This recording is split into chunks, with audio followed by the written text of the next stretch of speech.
تم توبہ کرنے والے بنو، میں تمہارے سارے معاف کروں گا۔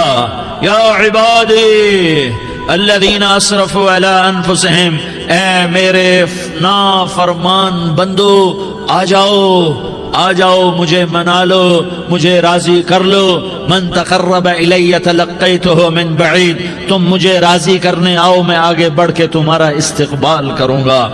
کوئی ناراض، میں کسی سے ناراض ہو جاؤں، وہ مجھے منانے آئے تو میں اس کا استقبال کروں گا یا منہ موڑ کے بیٹھوں گا اور اسے سلواتیں سناؤں گا، جلی کٹی سناؤں گا؟ میرا رب کہتا ہے لیاری کا جو مجھے راضی کرنے آتا ہے میں آگے بڑھ کے اس کا استقبال کرتا ہوں۔ میں کہتا ہوں آجا میرا بندہ، میں تو کب سے تیرے انتظار میں تھا کہ کب توبہ کرے گا اور میں معاف کروں گا، کب توبہ کرے گا اور میں معاف کروں گا۔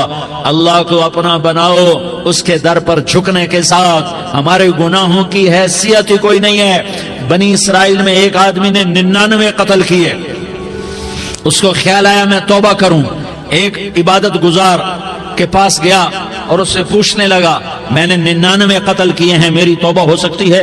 اس نے کہا ہرگز نہیں، تو بڑا ظالم ہے، تیری کوئی توبہ نہیں۔ اس کو غصہ چڑھا، اس نے اسے بھی قتل کر دیا، 100 کر دیے۔ پھر اس کو خیال آیا میں توبہ کروں، تو وہ ایک عالم کے پاس گیا اور اس سے پوچھنے لگا میں نے 100 قتل کیے ہیں، کیا میری توبہ ہو سکتی ہے؟ کہ بیٹا کیوں نہیں ہو سکتی توبہ؟ ہائے ہائے ہائے ہائے ہائے۔ میرا رب ایک مثال دیتا ہے، کہتا میرا بندہ تو اتنے گناہ کر کہ زمین کو بھر دے، اس خلا کو بھر دے، چاند تاروں ستاروں کو بھر دے، اتنے گناہ کر کہ آسمان کی چھت کو لگا دے، زمین سے اٹھا اور آسمان کی چھت کو لگا دے۔ اتنے گناہ کرنے کے بعد صرف ایک دفعہ کہہ دے یا اللہ معافی دے دے تو میں سارے ہی معاف کروں گا، سارے معاف کروں گا، ولا ابالی، اور مجھے کوئی پرواہ نہیں ہوگی۔ انہوں نے کہا بیٹا گناہوں کی معافی تو یقیناً ہے، لیکن توبہ کا ہونا ضروری ہے۔ تیری توبہ پکی ہونے کے لیے یہ ماحول چھوڑنا ضروری ہے۔ تو یہ بستی چھوڑ کے اس بستی میں چلا جا، وہاں نیک لوگ رہتے ہیں، ان کی صحبت میں تو رہے گا تو تیری توبہ پکی ہو جائے گی۔ اس نے کہا میری معافی ہو جائے، میری معافی ہو جائے، میں ہر کام کرنے کو تیار ہوں۔ بوریا بستر اٹھایا، جو تبلیغ والے کہتے ہیں گھر چھوڑو، لیاری چھوڑو، بستر اٹھاؤ اور چلے کے لیے نکلو، 4 مہینے کے لیے نکلو کہ اپنی توبہ کو پکا کرو، ورنہ ماحول کی گندگی پھر آدمی کو گرا دیتی ہے، پھر گرا دیتی ہے، پھر گرا دیتی ہے۔ وہ نکلا، راستے میں موت آئی، جب موت نے جھٹکا دیا تو اس نے چھلانگ لگائی اس نیک لوگوں کی بس کی طرف۔ وہ ایسے اس کے ہاتھ اس کے آگے اور پورا جسم ایسے آگے پھیلا ہوا۔